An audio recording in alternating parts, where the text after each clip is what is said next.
तो अब हम पढ़ लेते हैं इस टॉपिक में स्कूल्स ऑफ फ़िलासफ़ी के बारे में। तो इंडिया में फ़िलासफ़िकली इतना ज़्यादा रिच है इंडियन कल्चर की, क्या बताऊँ मैं। मतलब हमारे कल्चर में एंशियंट टाइम्स में संस्कृत लैंग्वेज का यूज़ बोथ रिलीजियस और नॉन रिलीजियस और साइंटिफिक टेक्स्ट के लिए यूज़ किया गया था। इनफैक्ट नॉन रिलीजियस और साइंटिफिक टेक्स्ट के लिए बहुत ही ज़्यादा था। अब इन्हीं सब सब्जेक्ट्स में से एक सब्जेक्ट है हमारा फ़िलासफ़ी। फ़िलासफ़ी को बहुत ही डिटेल्ड वे में इंडियन कल्चर में डिस्कस किया गया है, बट इससे पहले कि हम इंडियन स्कूल्स पर आएँ, स्कूल्स ऑफ इंडियन फ़िलासफ़ी, हमें देखना पड़ेगा थोड़ा सा फ़िलासफ़ी का बैकग्राउंड कि फ़िलासफ़ी की डेफिनेशन क्या होता है और फ़िलासफ़ी में बेसिकली 3-4 ब्रांचेस कौन सी होती हैं। ये ऐसा इंट्रोडक्टरी फेज़ है और इसके बाद हम डिस्कस करेंगे एक्चुअल में कि स्कूल्स ऑफ इंडियन फ़िलासफ़ी हैं क्या, जो कि इंपॉर्टेंट है। ओके, तो लेट्स डाइव इन। सबसे पहले है फ़िलासफ़ी। तो देखो यार, फ़िलासफ़ी की बात कब शुरू होती है।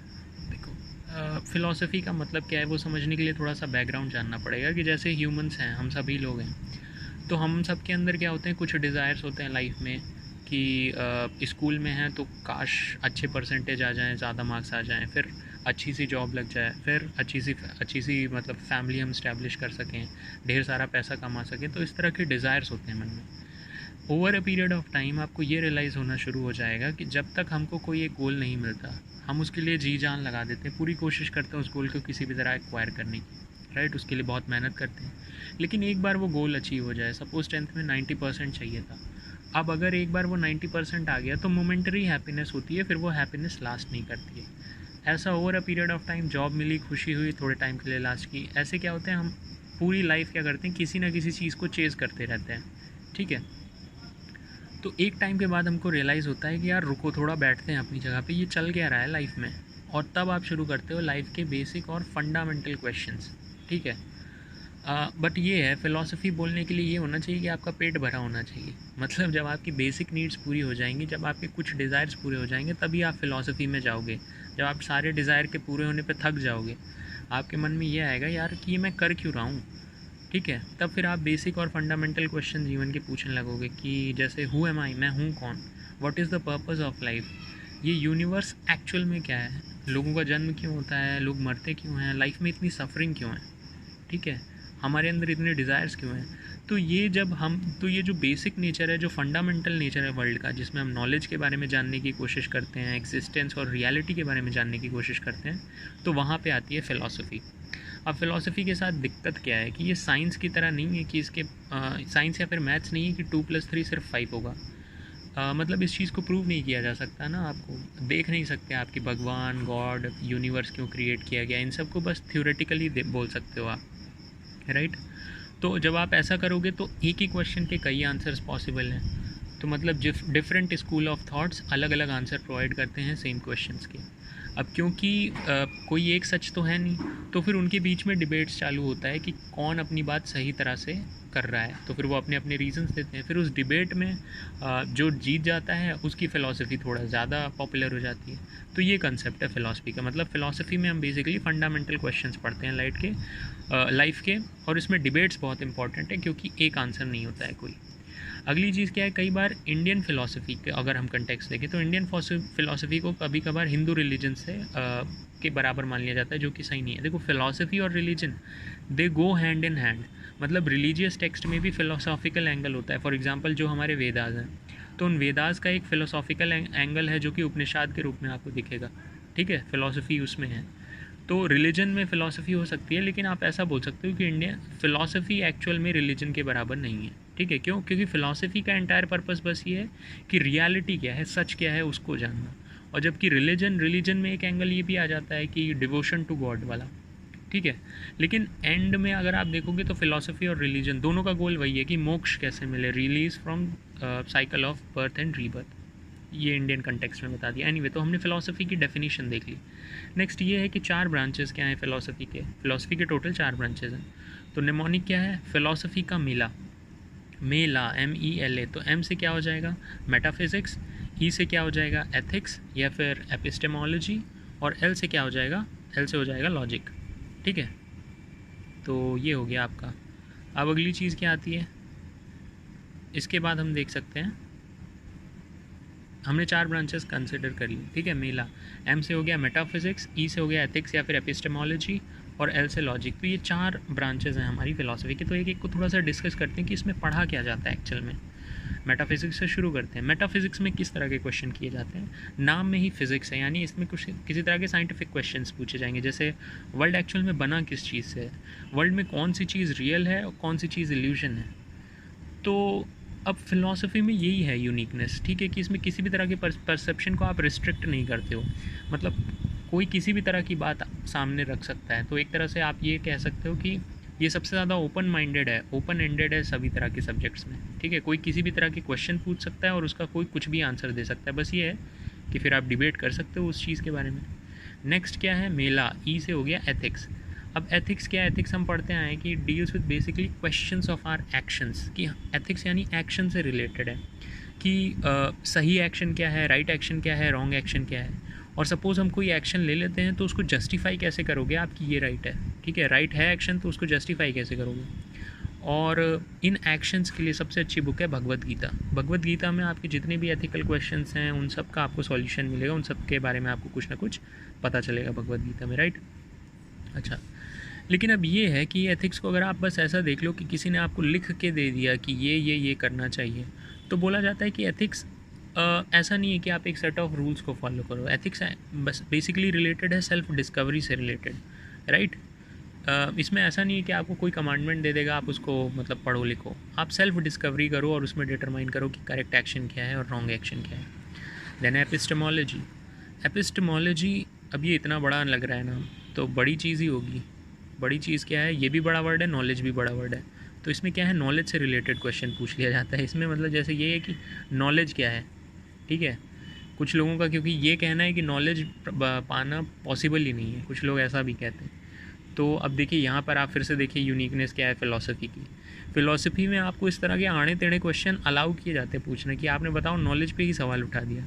अब अगर आप किसी साइंटिस्ट के पास जाओ, फॉर एग्जांपल फ़िज़िक्स की क्लास चल रही है, उसमें आप खड़े होकर मैम से ये पूछ लो, मैम नॉलेज क्या है? मेरे हिसाब से तो नॉलेज पॉसिबल ही नहीं है, या आप जो बता रहे हैं क्या वो असली नॉलेज है? असली नॉलेज क्या है? तो आपको फ़िज़िक्स की क्लास से बाहर निकाल दिया जाएगा। क्यों? बाकी सारे सब्जेक्ट्स क्या हैं, रिस्ट्रिक्टेड हैं, उनकी एक डोमेन है। फ़िज़िक्स है तो उसमें इन्हीं चीज़ों की बात होगी।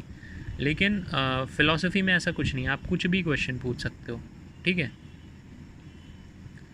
नेक्स्ट आ गया लॉजिक। मेला, एल से हो जाएगा लॉजिक। तो use of logic is to determine whether any argument is valid और इनवैलिड। वही है, आप डिबेट से एक इम्पॉर्टेंट हिस्सा है फ़िलासफ़ी का, तो लॉजिकल होनी चाहिए आपकी बात, राइट। तो इसीलिए ये 4 आपकी ब्रांचेज हो गई फ़िलासफ़ी की। मेला, मेटाफिज़िक्स, एथिक्स, एपिस्टेमोलॉजी और लॉजिक। तो आपने पढ़ी फ़िलासफ़ी की डेफिनेशन, फिर आपने देखा कि फ़िलासफ़ी और रिलीजन वो रिलेटेड हैं लेकिन सेम नहीं है। दूसरी चीज़ आपने पढ़ी फ़िलासफ़ी की ब्रांचेस क्या हैं। अब नेक्स्ट आता है स्कूल्स ऑफ इंडियन फ़िलासफ़ी, ठीक है। तो स्कूल्स ऑफ इंडियन फ़िलासफ़ी, तो अब देख लेते हैं कि इंडियन स्कूल ऑफ फ़िलासफ़ी, यहाँ से हमारा मेन शुरू होता है कि हमारी इंडिया की फ़िलासफ़ी क्या है। तो हमारे यहाँ 2 स्कूल्स ऑफ फ़िलासफ़ी, आप उनको 2 में डिवाइड कर सकते हो, एक आस्तिक, एक नास्तिक। आस्तिक यानी जो भगवान में विश्वास रखें, और नास्तिक यानी जो भगवान में विश्वास ना रखें। तो भगवान ने ही तो हमको वेद दिए हैं, तो एक तरह से ये बोला जाता है कि जो आस्तिक स्कूल की फ़िलासफ़ी को मानते हैं वो वेद में बिलीव करते हैं, वेदास में। और जो नास्तिक स्कूल ऑफ फ़िलासफ़ी को बिलोंग करते हैं वो वेदास की अथॉरिटी में विश्वास नहीं रखते।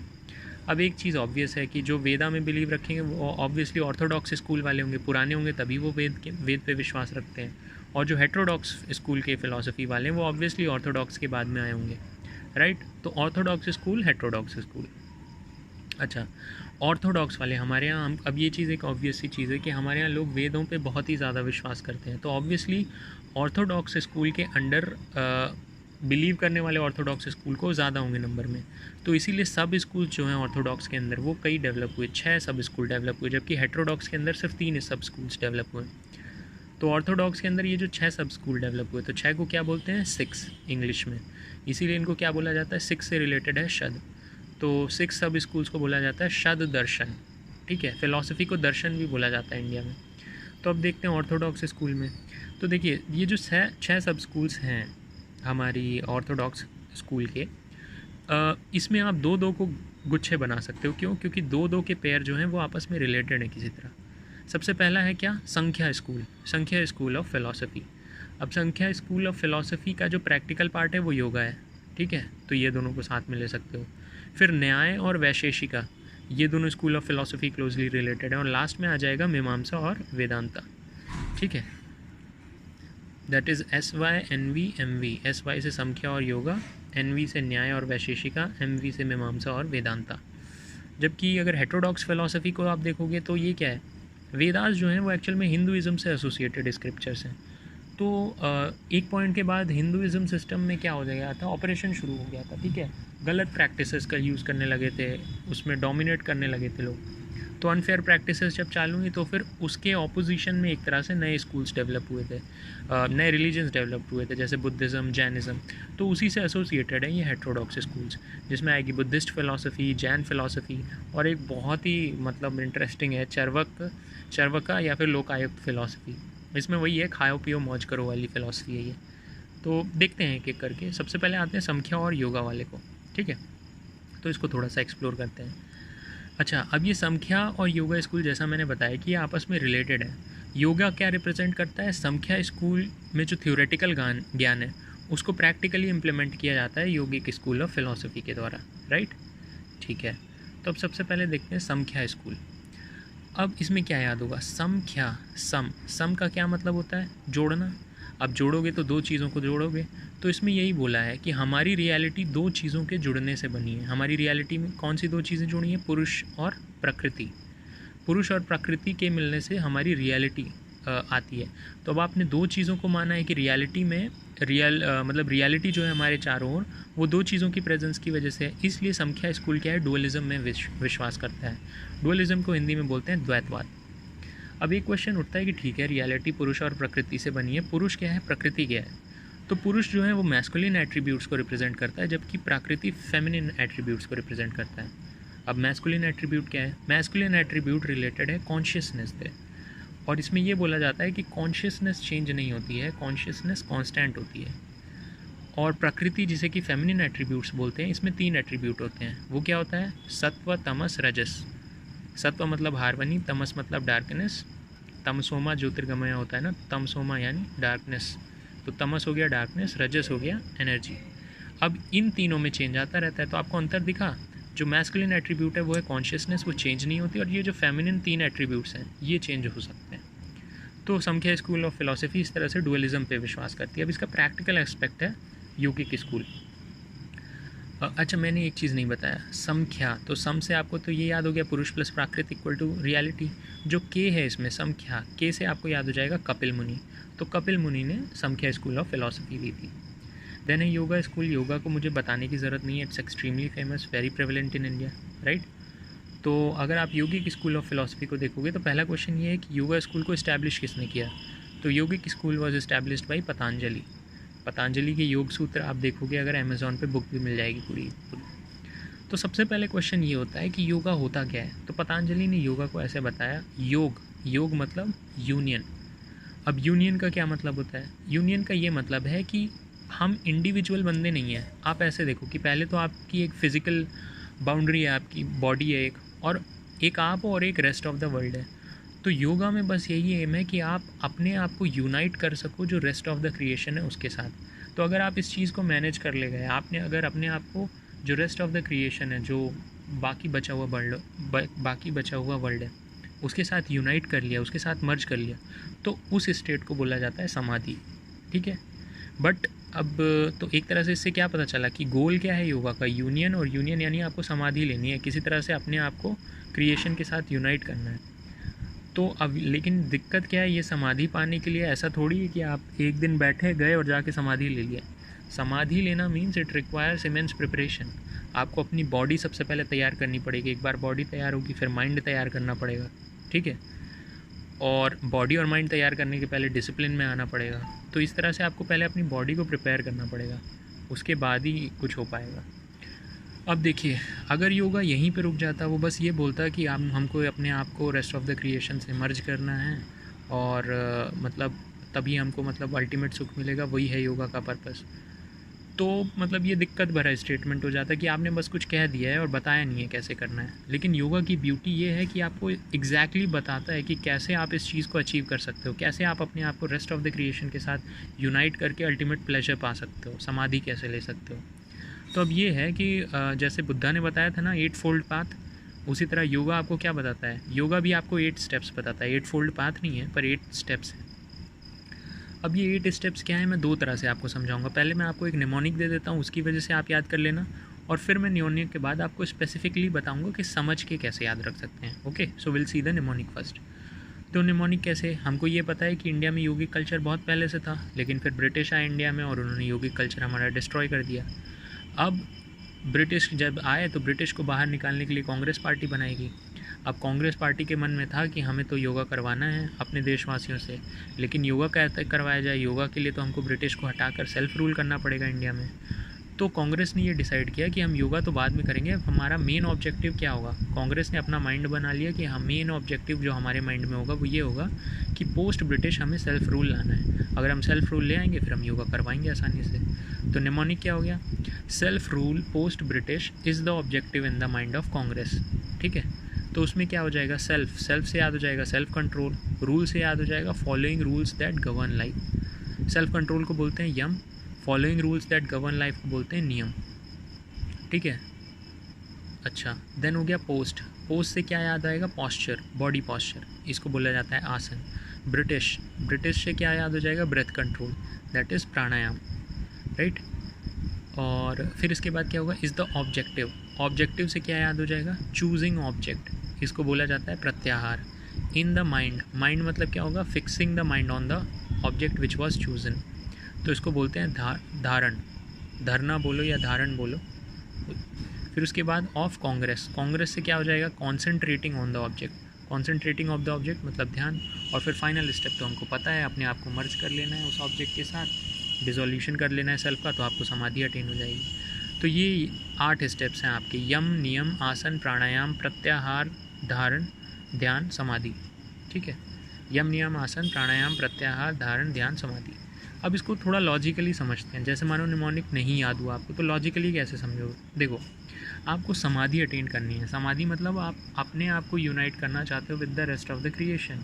तो ये बहुत बड़ा टास्क आपने हाथ में ले लिया है। तो इसके लिए क्या है, सबसे पहले तो आपको माइंड तैयार करना पड़ेगा, डिसाइड करना पड़ेगा।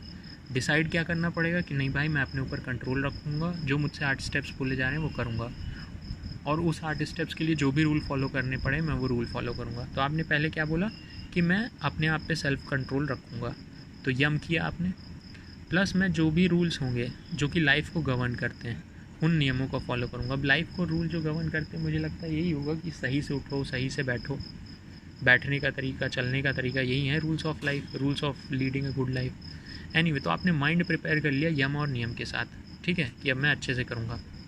नेक्स्ट क्वेश्चन क्या है, फिर आपको क्या है, आपको सबसे पहले अपनी बॉडी प्रिपेयर करनी पड़ेगी। बॉडी एक प्लेटफॉर्म की तरह एक्ट करेगी, ठीक है। मतलब बॉडी ऐसा नहीं होना चाहिए आपको कोई रोग है और आप सोच रहे हो समाधि पालोगे, पहले आपकी बॉडी बिल्कुल फिट होनी चाहिए। तो आएगा आसन। अब बॉडी जब आपकी फिट होगी तभी आप अपने माइंड पे कंसंट्रेट कर सकते हो। सपोज़ किसी को कोई रोग है तो वो अपना माइंड पे थोड़ी कंसंट्रेट कर पाएगा, तो वही। तो आपने सबसे पहले बॉडी को प्रिपेयर किया आसन के रूप में, फिर उसके बाद आती है माइंड की बात कि आपका दिमाग शांत होना चाहिए, तब कहीं आप यूनिटी की बात करोगे। जब आपका दिमाग शांत होगा तब ना आप किसी दूसरी चीज़ पे कंसंट्रेट करोगे। तो दिमाग शांत करने के लिए प्राणायाम। तो बॉडी और माइंड प्रिपेयर कर लिया आसन और प्राणायाम से। अब आता है, अब आपका माइंड भी शांत है, बॉडी भी शांत है, अब आप अपने माइंड को यूज़ करके किसी भी ऑब्जेक्ट पर कॉन्सेंट्रेट कर सकते हो, ठीक है। और इनफ कॉन्सेंट्रेशन करोगे तो उस ऑब्जेक्ट के साथ ही मर्ज कर जाओगे आप। लेकिन ऑब्जेक्ट पे कंसंट्रेट करने के लिए सबसे पहले क्या करना पड़ेगा, ऑब्जेक्ट चूज़ करना पड़ेगा, तो उसको बोलते हैं प्रत्याहार। अब आपने ऑब्जेक्ट कोई भी सेलेक्ट कर लिया, मोबाइल, टेलीफोन, आसपास का, फिर क्या करना पड़ेगा, अब ऑब्जेक्ट सेलेक्ट करने के पास उस ऑब्जेक्ट पर पूरा ध्यान लगाना पड़ेगा, पूरा मतलब माइंड उस पर फिक्स करना पड़ेगा। तो fixing mind on the object, इसको बोलते हैं धारणा। प्रत्याहार और धारणा कर लिया अब आपने बस माइंड फिक्स किया है, अभी तो बस माइंड फिक्स किया है, अब उस ऑब्जेक्ट पे कंसंट्रेट करते रहो, ध्यान लगाते रहो, फिर फाइनली मर्ज कर जाओगे आप उस ऑब्जेक्ट के साथ। फिर यू एंड मी का कंसेप्ट नहीं रहेगा, आप you will be part of everything that is a creation. समाधि मिल जाएगी आपको, ठीक है। तो मतलब माइंड प्रिपेयर करो, फिर बॉडी सबसे पहले अपना दिल बनाओ कि हाँ भाई मेरे को करना है ये यम नियम, फिर उसके बाद बॉडी प्रिपेयर करो आसन, फिर उसके बाद माइंड को शांत करो प्राणायाम। अब कोई ऑब्जेक्ट चूज़ करो, फिर उस ऑब्जेक्ट पर अपने दिमाग को फिक्स करो, फिर उस पर कॉन्सेंट्रेट करना चालू करो और अल्टीमेटली आपको समाधि मिल जाएगी। तो दीज आर द थिंग्स। अब योगा जैसे मैंने बताया कि ये प्रैक्टिकल पार्ट की तरह इसको डील किया जाता है संख्या फिलॉसफी की। सम मतलब क्या होता है, Purush Prakrit which is equal to reality, and yoga says doing yoga you can release Purush from Prakrit. पुरुष क्या है, आपकी कॉन्शियसनेस है, और प्राकृति क्या है, दूसरे एट्रीब्यूट्स हैं। तो आपको इस कॉन्शियसनेस और प्रकृति के बीच में थोड़ी सी स्पेस क्रिएट करनी है, और वो योगा करने से आप अचीव कर सकते हो। तो हमने पहले 2 डिस्कस कर लिए, व्हाट आर दीज 2, संख्या फिलॉसफी और उसका प्रैक्टिकल एस्पेक्ट योगा। नेक्स्ट है न्याय और वैशेषिका, इसको थोड़ा एक्सप्लोर करते हैं। तो हम डिस्कस करते हैं सेकंड ग्रुप को, न्याय और वैशेषिका को। न्याय और वैशेषिका में मतलब बेसिक फ़िलॉसफी एक ही जैसी है। अंतर क्या है, अंतर ये है कि न्याय में पिक्स है और वैशेषिका में पाई है। मतलब न्याय में अटेनमेंट ऑफ नॉलेज के लिए पिक्स को बोला गया है, और वैशेषिका में अटेनमेंट ऑफ नॉलेज के लिए पाई पे फोकस किया है। विल सी अबाउट इट, ये फुल फॉर्म है, एक्रोनिम्स हैं। तो सबसे पहले न्याय फिलॉसफी की बात करते हैं। क्वेश्चन ये, न्याय का मतलब क्या है? न्याय का मतलब जैसे न्यायालय, न्यायालय में क्या हुआ है, रूल ऑफ लॉ। तो रूल, न्याय का मतलब होता है रूल। अब अगेन देखिए, ये सारी बड़ी फिलॉसफीज़ हैं, इसमें कई पॉइंट्स हैं जो आपको याद रखने हैं, तो आप सब पॉइंट नहीं याद रख सकते हो, उसके लिए आपको कोई ना कोई नेमोनिक बनाना पड़ेगा। तो नेमोनिक बनाने के लिए थोड़ी सी स्टोरी देखते हैं। तो मैंने क्या बोला, न्याय का मतलब क्या है, सबसे पहले रूल, ये तो ठीक है, फैक्ट है। अब स्टोरी बनाते हैं। Life is like a picture and there are rules attach to it. मतलब अगर आप जीवन को एक चित्र की तरह मानो, तो एक मतलब उस चित्र को ड्रॉ करने के कुछ रूल्स हैं, ऐसा नहीं कैसे भी आप लाइफ जी लोगे, राइट। तो अब देखते हैं नेमोनिक। तो देखो, अगर पिक्चर बढ़िया लेनी है तो उसमें क्या है, पिक्चर बढ़िया लेने के लिए एक ये है कि आप ये देखो कि कहाँ पे आप लो लाइट का यूज़ कर सकते हो, ठीक है, वो पिक्चर ज़्यादा अच्छी होती है। अगर धूप में आपने किसी की पिक्चर खींच ली तो क्या होगी, लाइट एक समान पड़ती है, अजीब सी फ़ोटो आती है। लेकिन जो अंधेरे वाले कमरे में लो लाइट में जो फ़ोटो खींची जाती है वो होती है सही, ठीक है, अच्छी खींचती है। तो नेमोनिक क्या हो गया, rule of taking great pics is the knowledge of low light. तो सबसे पहले रूल का मतलब क्या है, रूल का मतलब जैसे ऑलरेडी बताया, रूल का मतलब होता है न्याय। तो इससे आपको याद हो जाएगा Nyaya philosophy, rules of taking great pics. तो ग्रेट से क्या याद हो जाएगा, गौतम। तो यानी दिया किसने था न्याय फिलॉसफी, गौतम ने दिया था। अब ये बुद्ध और गौतम ये अलग हैं, ठीक है, 2-3 लोगों का भी नाम गौतम हो सकता है। एनीवे, न्याय फिलॉसफी दी किसने थी, गौतम ने। पिक्स, पिक्स से क्या याद हो जाएगा, PICS। ये 4 चीज़ें हैं, बताया गया है न्याय फिलॉसफी में कि ये 4 तरीके हैं जिससे कि आप नॉलेज को एक्वायर कर सकते हो, राइट। तो इसमें मतलब सैल्वेशन का क्या तरीका है, इसमें सैल्वेशन का ये तरीका न्याय फिलॉसफी में बताया है, नाम से ही समझ में आ रहा है, रूल है, रूल से रिलेटेड है तो थोड़ी सी साइंटिफिक होगी नेचर में। तो इसमें बताया नॉलेज अगर आप एक्वायर करोगे तो वो बेनिफिशियल है आपके लिए, वही करेक्ट नॉलेज ही पाना है, वो एम है। तो पिक्स तरीका है उसका। पिक्स मतलब क्या है, P for perception, I for inference, C for comparison, S for shabdam. अब परसेप्शन को हिंदी में बोलते हैं प्रत्यक्ष, I इन्फरेंस को बोलते हैं अनुमान, C कंपैरिजन को बोलते हैं उपमान, शब्दम को बोलते हैं शब्द ही, ठीक है। अब सबसे पहले थोड़ा सा देखते हैं कि ये प्रत्यक्ष होता क्या है। प्रत्यक्ष मतलब क्या है, यानी परसेप्शन क्या है। परसेप्शन मतलब किसी चीज़ जिसको कि आप परसीव कर सकते हो। परसीव कैसे कर सकते हो, या तो अपने 5 सेंसेस का इस्तेमाल करो या दूसरा कोई तरीका हो। तो 5 सेंसेस को इस्तेमाल करने के लिए क्या है, जो भी चीज़ आप अपने 5 सेंसेस से इस्तेमाल करते हो वो क्या होंगे, वर्ल्डली प्लेजर्स ही होंगे, तो वो लौकिक होंगे। और 5 सेंसेस के अलावा अगर आपको कुछ मतलब गट फीलिंग इस टाइप की चीज़ कुछ आती है तो वो अलौकिक हो गया, ठीक है। नेक्स्ट है इन्फरेंस। इन्फरेंस मतलब क्या है कि देखो, अगर आपने पहाड़ पे देखा, वहाँ से धुआं उठ रहा है, तो धुआं आग लगी होगी तभी उठ रहा होगा ना। तो मतलब क्या है, हमने ये इन्फर कर लिया स्मोक से कि आग लगी होगी, तो ये इन्फरेंस हो गया। तीसरी चीज़ क्या है, कंपैरिजन। कंपैरिजन कैसे है कि मतलब ये आप हर जगह यूज़ करते हो फ्लूइड मैकेनिक्स में, मतलब जो भी आपने सिविल इंजीनियरिंग पढ़ी है वहाँ पे आपके पास एक अननोन होता है। अननोन को मान लो ए, कोई भी अननोन ऑब्जेक्ट है जिसके बारे में जानना है आपको, वो ए है। और एक नोन ऑब्जेक्ट है जिसके बारे में आपको ऑलरेडी पता है। तो आप क्या करोगे, आप इस नोन ऑब्जेक्ट से इस अननोन ऑब्जेक्ट को रिलेट करने की कोशिश करोगे, जिससे आप इसको वैल्यू निकाल लो तो ये पता चल जाए। यही उन्होंने कहा है कि ए और बी ये 2 चीज़ें हैं, अगर इनके बीच में कुछ सिमिलैरिटीज़ हैं तो फिर आप बी की प्रॉपर्टीज़ को कंपेयर करके ए को समझ सकते हो, ठीक है। ये हो गया कंपैरिजन से नॉलेज एक्वायर करना। और चौथी चीज़ है शब्दम। शब्दम यानी क्या है, शब्द सुने जाते हैं। तो नॉलेज फ्रॉम ऑथेंटिक सोर्स, आपको पता है वेद भी क्या है, ओरल चैंटिंग से ही ट्रांसमिट किए जाते थे। तो इस सुनाई देने वाली बात पे भी फोकस किया गया है, ठीक है।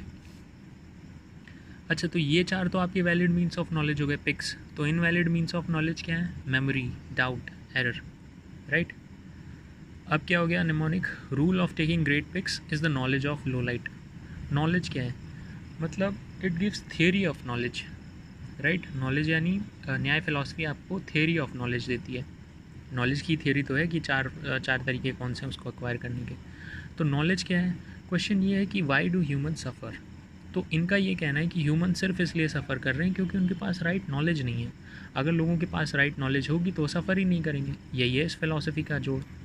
लो लाइट, तो लो से क्या हो जाएगा? लॉजिक। लॉजिक यानी रीजनिंग, थिंकिंग।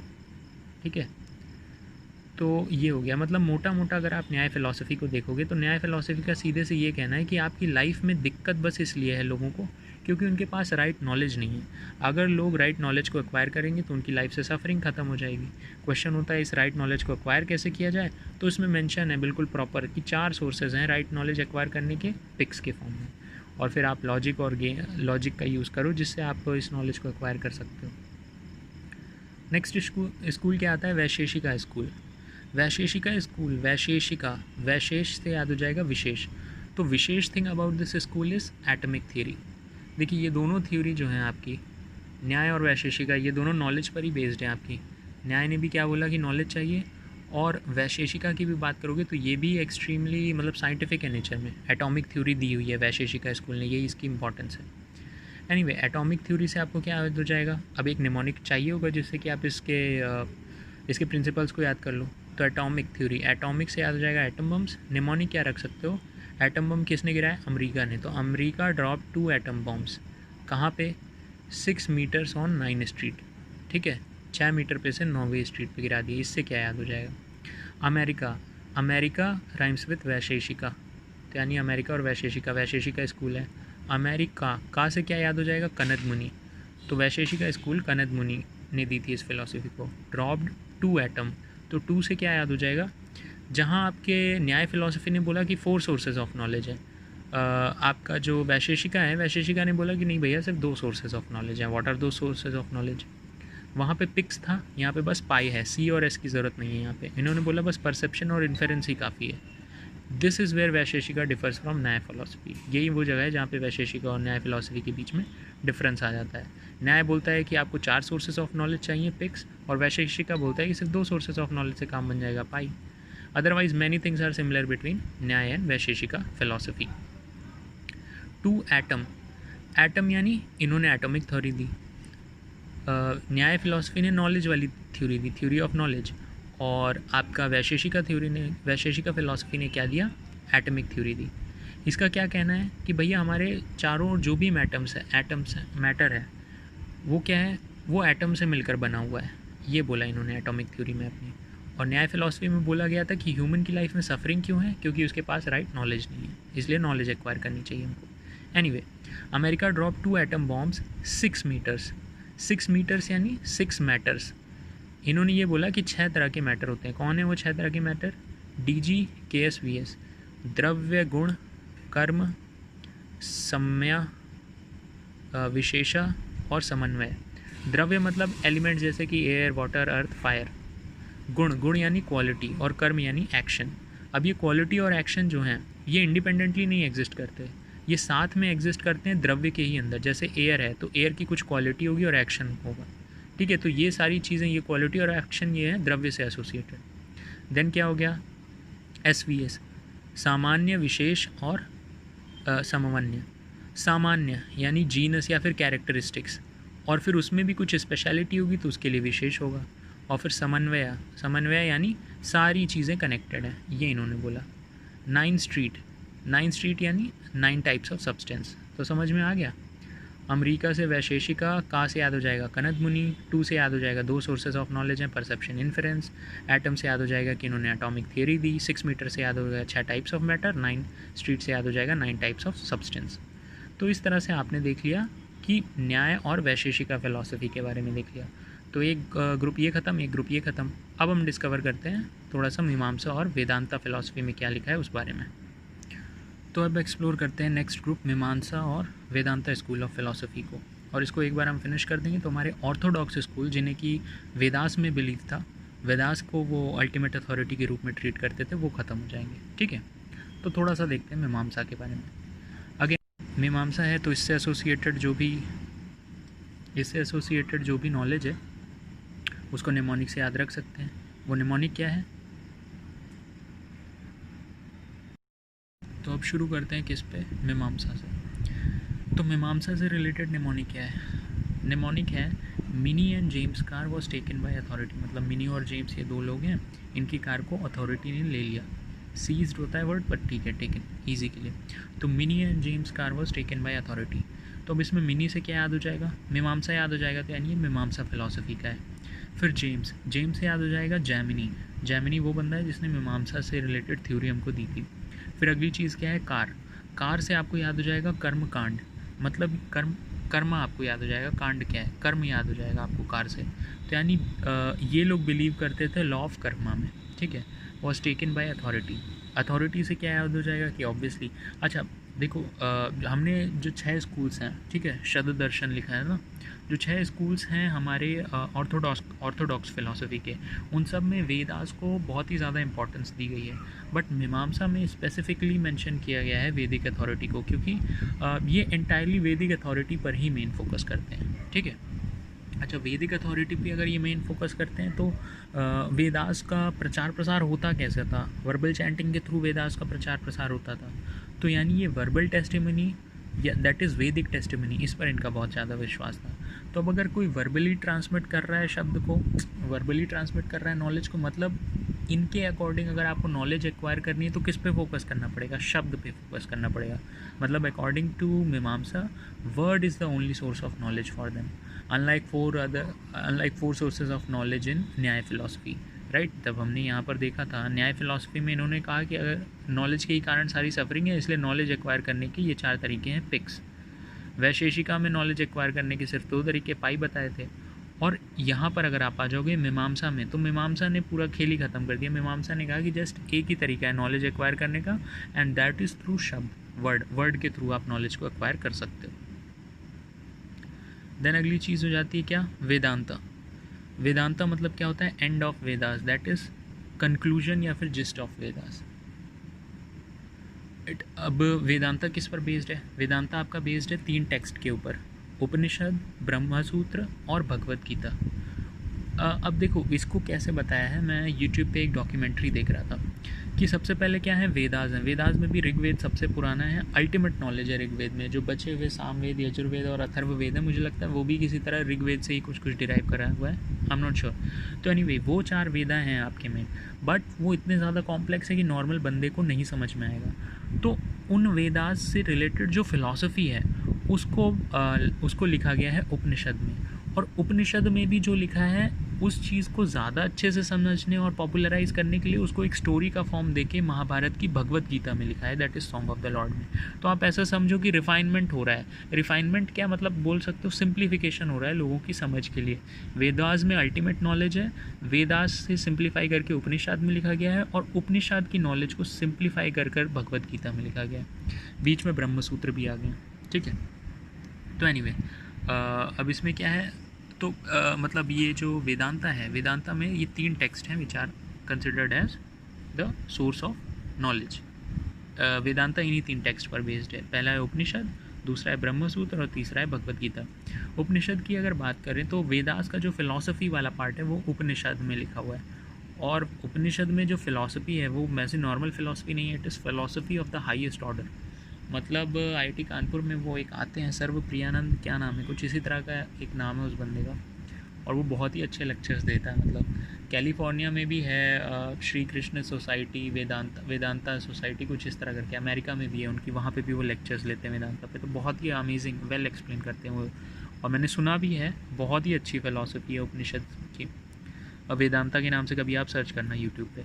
अब उपनिषद ऐसा नहीं है कि एक उपनिषद है, बहुत ढेर सारे उपनिषद हैं, लेकिन उनमें से 10 फेमस हैं। और मुझे लगता है इतनी वैरायटी शायद इस वजह से आई होगी कि एक तो अपने आप में कॉर्पस वेदास का बहुत बड़ा है, तो उसकी फ़िलॉसफी बताने में मतलब आपको बुक्स, ढेर सारी बुक्स लगेंगी। और दूसरी चीज़ शायद ये कारण रहा होगा कि अब देखो बात वही लिखी है लेकिन उसको इंटरप्रेट अलग अलग ढंग से किया गया है ना, तो इसीलिए कई इसमें आ गए होंगे वेरिएशन। एनीवे अब दिक्कत क्या है, देखिए जैसे मैंने बताया बेसिक टेक्स्ट तो उपनिषद, ब्रह्मसूत्र और भगवत गीता है, लेकिन ये टेक्स्ट जो है इनको इंटरप्रेट तो कोई भी कर सकता है ना। अब किसी ने पढ़ा, किसी ने इन टेक्स्ट को पढ़ के क्या समझा, ये उसकी बुद्धि पर डिपेंड करता है ना। एक ही ऑब्जेक्ट को अगर आप 3 साइड से देखोगे तो आपको 3 एंगल से देखोगे तो उसकी 3 अलग प्रॉपर्टी के बारे में पता चलेगा, राइट।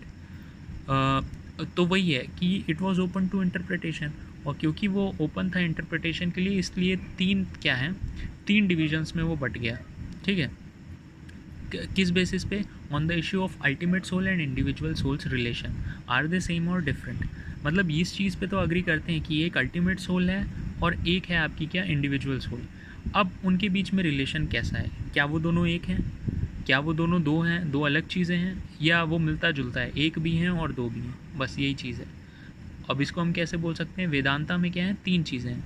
एक तो द्वैत फिलॉसफी है कि इंडिविजुअल सोल और ultimate soul there are 2 different entities. एक है द्वैत अद्वैत, इसमें डुअलिटी और मोनोइज्म दोनों की बात की गई है, मिडिल वाला।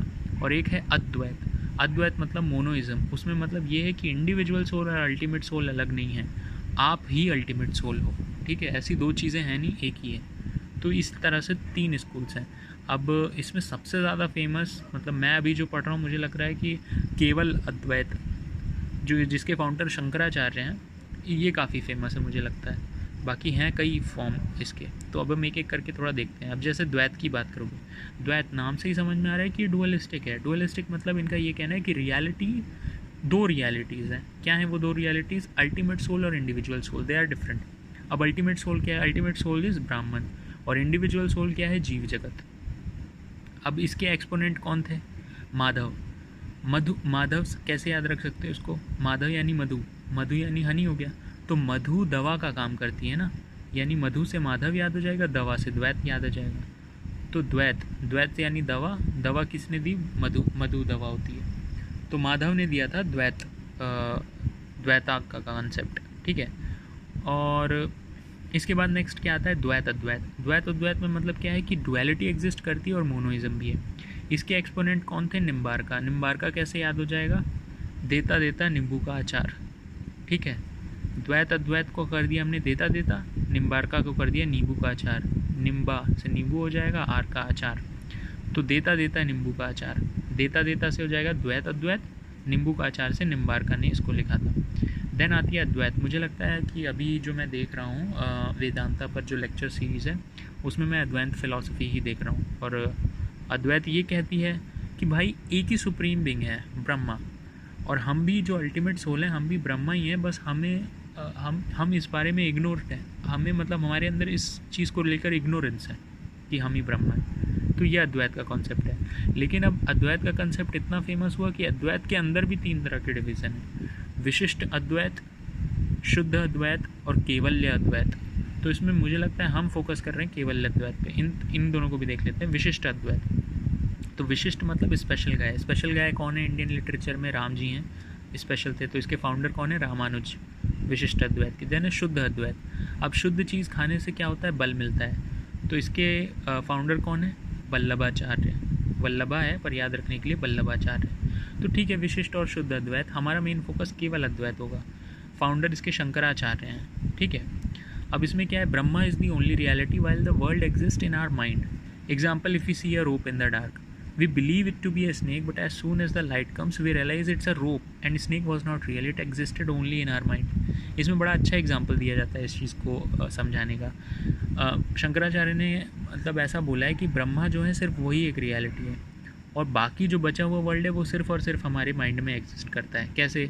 इन्होंने कहा कि जैसे आप अंधेरे में जाओ, आप देखो कि एक रस्सी पड़ी हुई है वहाँ पे, तो कुछ लोग होते हैं ना, वो इमेजिन कर लेते हैं कि अरे वो सांप तो नहीं है। तो सांप एक्चुअल में थोड़ी है, रियलिटी में तो वहाँ पे रस्सी है। सांप तो आपके माइंड में है ना, सांप जैसी कोई चीज़ नहीं है, बस आपने मान लिया है कि वो सांप है। तो वैसे ही उन्होंने कहा है कि ब्रह्मा ही सिर्फ एक रियलिटी है, आपने बस मान लिया है कि आसपास वाला वर्ल्ड एग्जिस्ट करता है, ऐसा कोई वर्ल्ड ही नहीं है, ये सब माया है, मोह माया है। एनीवे, जैसे ही लाइट ऑन होगी तो आपको क्या दिखेगा? आपको दिखेगा कि वहाँ पर रोप है, सांप है ही नहीं। तो सांप एग्जिस्ट भी किया आप ही के माइंड में, और वो डिस्ट्रॉय भी हो गया आपके माइंड में, वो ऐसा कुछ था ही नहीं। वही उन्होंने कहा है कि अभी जब ह्यूमंस पैदा होते हैं तो एक तरह से आप समझ लो लाइट ऑफ होती है, तो आपको लगता है कि ये सारा वर्ल्ड रियल है। लेकिन जब लाइट ऑन होती है यानी एनलाइटनमेंट होता है, वेदांता पढ़ते हो आप, तो आपको ये रियलाइज़ होता है नहीं, वर्ल्ड एक मिथ्या है, सिर्फ और सिर्फ ब्रह्मा एक रियलिटी है। तो एनीवे, ये हमने देखे कौन से कॉन्सेप्ट? मीमांसा का कॉन्सेप्ट और वेदांता का कॉन्सेप्ट, ठीक है।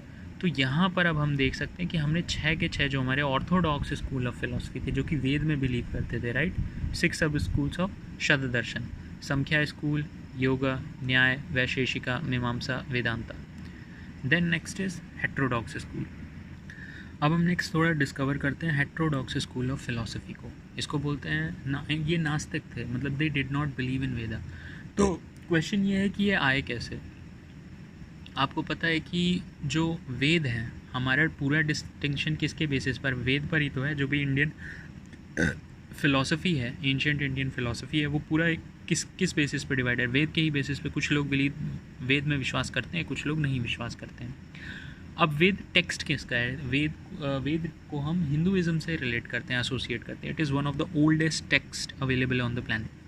एनीवे, तो वेद को हम हिंदू से रिलेट करते हैं। तो ये जो ऑर्थोडॉक्स स्कूल वाले थे, ये इस वेद को मानते थे, तो यानी ये जनरली हिंदुइज्म से रिलेटेड होंगे। हालांकि फिलॉसफी और रिलीजन को बिल्कुल डायरेक्टली नहीं जोड़ना चाहिए, बट ठीक है।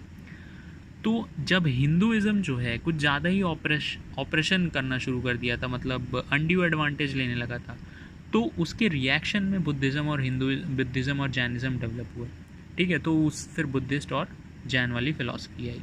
तो इसीलिए ये क्या है, ये बिलीव नहीं करते in the supremacy of Vedas. तो ये 3 ही सब स्कूल्स हैं, बुद्धिस्ट फिलॉसफी, जैन फिलॉसफी और चरवक, जिनको लोकायत फिलॉसफी भी बोलते हैं।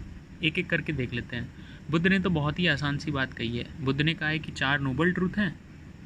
4 नोबल ट्रूथ है, मतलब नोबल ट्रूथ का क्या मतलब वो, रुको मैं बताता हूँ। देखो, इसको ऐसे समझ सकते हो कि सबसे पहले बुद्ध जी के बारे में ऐसे देख लो कि बुद्धिज़्म की शुरुआत कैसे हुई।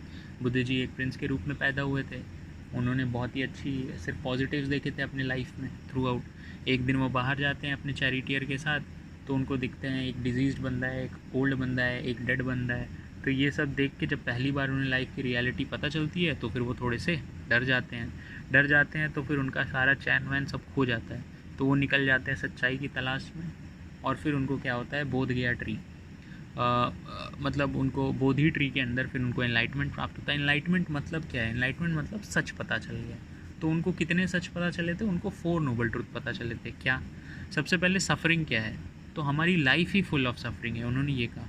फिर उन्होंने कहा सफ़रिंग क्यों है, तो फिर पूछा गया सफ़रिंग क्यों है, तो अब देखो मतलब बुद्धिज़्म शुरुआत ही कैसे होती है। बुद्धिज़्म ने बोल दिया कि life is full of suffering, मतलब ये एक्सट्रीमली पेसिमिस्टिक है by nature, right, it is extremely pessimistic by nature. लेकिन ये तब होता जब बुद्धा इतना बोल के रुक जाते कि हाँ भाई लाइफ फुल ऑफ सफ़रिंग है।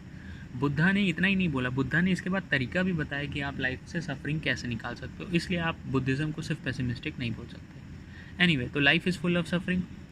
फिर पूछा गया कि ये सफ़रिंग आती क्यों है लाइफ में, तो उसका रीज़न इन्होंने दिया, लाइफ में सफ़रिंग इसलिए आती है क्योंकि हमारे अंदर बहुत ढेर सारे डिज़ायर्स होते हैं। तो फिर क्वेश्चन है कि ठीक है, अब ये बताइए हमको कि सॉल्यूशन क्या है। तो उन्होंने कहा आप इन डिज़ायर्स को ख़त्म कर दीजिए, ये तीसरा ट्रूथ है। तो उन्होंने बोला कि ठीक है बुद्धा जी, हम तो ख़त्म कर देंगे इसको, लेकिन अगर ये इतना आसान होता तो हम आपके पास क्यों आते। ख़त्म करना कैसे, नहीं ख़त्म हो रहे डिज़ायर, यही तो दिक्कत है। तो उन्होंने कहा कि आपको 8 फोल्ड पाथ फॉलो करना है, आपके सारे डिज़ायर अपने आप ख़त्म हो जाएंगे। 8 फोल्ड पाथ याद रखने के लिए निमोनिक क्या है, evil scam. That is Buddha ने क्या बोला, get rid of evil scam of life. Life का एक ईविल स्कैम है, आप उससे छुटकारा पा लो।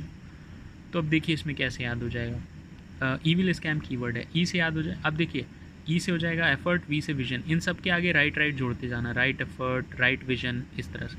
तो ई से एफर्ट हो गया, वी से vision, right effort, right vision, I से इंटेंशन, एल से livelihood, right intention, right livelihood, scam, S से स्पीच, सी से concentration, right speech, right concentration, A से हो गया एक्शन जिसे कंडक्ट भी बोल सकते हो, और एम से हो गया माइंडफुलनेस, राइट एक्शन या फिर कंडक्ट और राइट माइंडफुलनेस। अगर आप ये 8 चीज़ें लाइफ में रखते हो तो आपको क्या है, आपको अपने डिज़ायर से मुक्ति मिल जाएगी, you will go on path of salvation. इतनी ही चीज़ नहीं, बुद्धिज़्म से एसोसिएटेड दूसरी चीज़ जो है, बुद्धा ने ये नहीं कहा कि आप डिज़ायर है तो आप सारे डिज़ायर छोड़ के बस बैठ जाओ, सारे लोग सन्यासी बन जाओ। उन्होंने ये कहा कि डिज़ायर्स को कंट्रोल में रखो। Buddhism is middle path, moderation. कोई चीज़ मतलब वो एक्सट्रीमिज़म के बहुत ही ज़्यादा अगेंस्ट थे। एक्सट्रीमिज़म के अगेंस्ट वो हुए कैसे, उनकी लाइफ देखोगे तो समझ में आ जाएगा। जब वो बचपन में प्रिंस थे तो उन्होंने बस सुखी सुख देखे, मतलब एक्सट्रीम हैप्पीनेस देखी। ठीक है, सारे डिज़ायर्स उनके फुलफिल हो गए। और फिर जब वो व्याकुल हो गए, जब उनको पता चला कि लाइफ में बहुत ही ज़्यादा सफरिंग है, जब वो निकल गए ट्रुथ की पहचान में, तो भी वो जगह जगह जा रहे थे अलग अलग गुरुओं के पास, उनसे सीखने की लाइफ का ट्रुथ कैसे पाएँ। तो बहुत आसानी से उनको एनलाइटनमेंट नहीं हुआ था, तो जगह जगह पे आए और फिर उन्होंने एक्सट्रीम जीवन जीना शुरू कर दिया था। बताते हैं लोग कि वो एक दिन में एक दाना लेते थे चावल का, खाने लगे थे। तो फिर जब एनलाइटमेंट उनको हुआ तो उन्होंने ये कहा कि आपको एक्सट्रीम में जाने की ज़रूरत नहीं है, ना बहुत ही ज़्यादा डिज़ायर के पीछे भागो, ना बिल्कुल ही कम कर दो डिज़ायर को, आप मॉडरेशन में रखो, आप मिडिल पाथ फॉलो करो। तो यही है Buddhism philosophy, middle path. Then है जैन फिलॉसफी। जैन फिलॉसफी क्या है? जैन फिलॉसफी, जैन्स को आपने देखा ही है कि कपड़े वपड़े नहीं पहनते, बहुत ही स्ट्रिक्ट है जैन फिलॉसफी। कीड़ों को भी मारना नहीं है, तो नाक वाक पे वो कुछ बांध के रखते हैं हमेशा, पट्टी। चलते हैं तो चींटी भी मरनी नहीं चाहिए। तो ये एक्सट्रीम है, जैनिज़्म एक्सट्रीम फॉर्म है। और बुद्धिज़्म क्या है? मीडिएशन है। तो जैनिज़्म में मतलब एक्सट्रीम है। अभी इसको कैसे याद रख सकते हो? जैनिज़्म बोलता है pack your desire and you will get salvation. Pack मतलब बोरिया बस्तर बनाओ अपने डिज़ायर का, मतलब उसको एक बोरे बस्ते में बांध दो कि कभी उस डिज़ायर तक पहुंच ना सको। और बुद्धिज़्म क्या कहता है? बुद्धिज़्म कहता है कि डिज़ायर को बिल्कुल बोरे बस्ते में बांधने की ज़रूरत नहीं है और ना ही बहुत ज़्यादा इन्जॉय करना है, मीडिएशन। और ये बोल रहा है कि पूरी तरह से डिज़ायर को ख़त्म कर दो। तो पैक योर डिज़ायर। पी से याद हो जाएगा परसेप्शन, अब इन सब के आगे राइट लगा देना, राइट परसेप्शन। सी से हो जाएगा conduct and celibacy, right conduct और सेलिबसी यानी ब्रह्मचर्य ही अपनाना है, ठीक है। और के से हो गया नॉलेज, तो ये जैन फिलॉसफी हो गई। तो ये दूसरी हेट्रोडॉक्स फिलॉसफी। और तीसरी और लास्ट है चर्वक या फिर लोकायत फिलॉसफी। अब चर्वक में क्या है? चरवाहे, चर्वक से हो जाएगा चरवाहे। तो चरवाहे की तरह खाओ पियो मौज करो। चरवाहों को देखा है वो कैसे भेड़ बकरियों को चराते चराते एक जगह से दूसरी जगह चले जाते, किसी चीज़ की कोई फिक्र नहीं है, आराम से जाएंगे, जहाँ पे भी जाएंगे कुछ खाने पीने का देख लेंगे। तो ये चरवक फ़िलासफ़ी यही कहती है कि खाओ पियो मौज करो। क्यों? उनका ये कहना है ना तो कोई हेल है यार और ना कोई हेवन है। तो आपको जब हेल और हेवन है नहीं और आपको सैल्वेशन वैल्वेशन के पीछे भागना क्यों है? यही एक लाइफ है, एक ही बार आपको जीवन मिला है, तो जो भी आपके डिज़ायर हैं, सेंशुअल हैं, नॉन सेंशुअल हैं, जो भी डिज़ायर है उसको यहीं पूरा करो और जाओ, ठीक है। अब इसको दिया किसने था वो आप याद रख सकते हो इस निमोनिक से, कि चरवाहे क्या हैं? खाओ पियो मौज करो वाली फिलॉसफी है, हंसते रहते हैं वो। तो हंसने से याद हो जाएगा हस्पति, बृहस्पति ने दी थी, बृहस्पति ने चरवक फिलॉसफी दी थी, राइट। तो चरवक फिलॉसफी मुझे लगता है आजकल आप देखोगे अमेरिका में यही फॉलो होती है कि क्या है यार, एक ही लाइफ है उसमें। अमेरिका क्या, मतलब आप यहाँ इंडिया में भी देखोगे तो इसी टाइप के लोग आपको ज़्यादातर मिलेंगे कि एक ही लाइफ है यार, जो भी डिज़ायर है सारे इसी लाइफ में पूरे कर लो आप, ना कोई हेल है ना कोई हेवन है, कहाँ सेल्वेशन वेल्वेशन के पीछे जा रहे हो, राइट। तो यहाँ पर आपने देख लिया कि आपका ख़त्म हो गया। स्कूल्स ऑफ फिलॉसफी में आपने फ़िलासफ़ी की डेफिनेशन देखी, उसमें आपने देखा कि इंडियन फ़िलासफ़ी और हिंदू रिलीजन, इनको डायरेक्टली मत को रिलेट करना। इनमें कुछ फाइनल गोल दोनों का सेम है, टू अटेन मोक्ष, लेकिन ये दोनों आपस में सेम नहीं है। एनीवे, फ़िलासफ़ी की डेफिनेशन देखी। दूसरा हमने देखा कि 4 ब्रांचेस फ़िलासफ़ी के अंदर कौन है, फ़िलासफ़ी का मेला से, मेटाफिज़िक्स, एथिक्स, एपिस्टेमोलॉजी और लॉजिक। फिर उसके बाद आए हमें एक्चुअल पार्ट पे जो हमें पढ़ना था, स्कूल्स ऑफ इंडियन फ़िलासफ़ी। तो एंशियंट टाइम पे क्या था? वेदों के बेसिस पे डिवाइडेड है ये। हिंदुज़म था इंडिया में एंशियंट टाइम पे, तो हिंदुज़म में क्या है?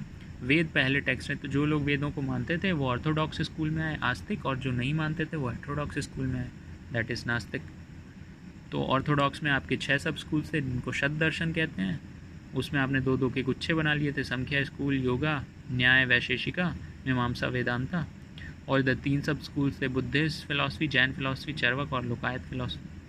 बस, तो यहाँ पे आपका क्या है? इंडियन फिलॉसफी ख़त्म हो गया। मैं यही कहूँगा वेदांता उसकी वीडियो देखो तो आपको और अच्छा नॉलेज होगा हमारे इसके बारे में।